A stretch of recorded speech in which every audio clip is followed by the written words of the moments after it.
Kincade Show on 97.5 The Fanatic, Philadelphia. Let the party begin! The show starts now.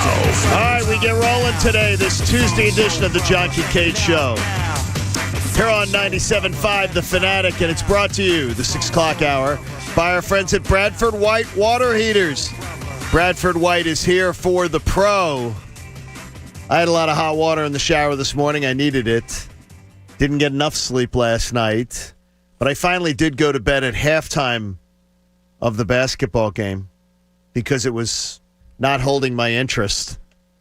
Something where it just says to myself over and over again, what I think I know, I don't know. But we'll get to that. First, we have the happiness, the joy of the 4-0 Phillies. When things look the bleakest, when you're facing Jacob deGrom, who I believe is the most dominant guy out there, is the scariest pitcher that you've got to face. The Phillies outlasted him last night. Every extra pitch they took, every count they ran, every time they fouled off a pitch, it got closer to getting Jacob deGrom out of that game, which got you to the Mets bullpen, which gave the Phillies a chance to do something dramatic. Pat, can we hear what happened in the bottom of the 8th inning of a 2-2 game when all that had to be done was a simple throw to the plate to the catcher to force the second out? And the pitch to him, bouncer toward third. Guillorme has it, he's coming home, and his is off the throw it glove of the away. hand. Hoskins scores. Here comes Harper. He'll score. The Phillies take the lead. Put the ball in play, and good things happen. The Phillies have scored 4 runs here in the 8th inning and lead 4-2. Oh, what a loser! Bad night for John Kruk last night as he continues to talk over Tom McCarthy on the play-by-play. He's excited. But that's so awful. Turn his mic off. There's a producer that can turn the mic off. That was absolutely awesome, though. And Tom McCarthy brings up an interesting point. The idea of putting the ball in play. Gene Segura did it the other day, which helped the Phillies win a game. The Phillies are doing the little things that it takes to win games. It is only 4 games. But doesn't it feel like 8? It's only 4 games, but doesn't it feel like it's something more? That was exciting. Flyers get an overtime win. Man, and Baylor dismantles Gonzaga. And once again, maybe if I watched more college basketball during the year, I wouldn't be as surprised by what I saw last night. But as we start, congratulations, Phillies. This is getting more fun by the minute. And that's where we begin the 6 o'clock hour with Bob Cooney, Jamie Lynch, Pat Egan, and the coach, Eric Camille. It's the John Kincade Show here on 97.5 The Fanatic. Outlasting deGrom. Bob, I asked you earlier, who are the pitchers that you saw the Phillies go up against over the years that you would say remind you of going up against deGrom? He's the boogeyman to me. Yeah. Well, one from your old home state, obviously, is Greg Maddux. He was a guy that every time you faced, it was must-watch TV, whether you were a Phillies fan or not. DeGrom's there. You go back in the day, I was thinking Mets, Dwight Gooden in his heyday like when he was... three-year window. Yeah, before he messed himself up. Unbelievable. But very few guys like that. I mean, this guy was throwing 100 in the 6th inning. You know, and his location, he's going up to basically the Phillies batters and saying, see this? I'm throwing it a fastball every time I throw the ball, but you're not going to be able to hit it because my placement is so good. There was a stat in the 5th inning of the broadcast, and I had to write it down, that 7 of the 15 hardest pitches that he's ever thrown in the major leagues he threw last night. Is that right?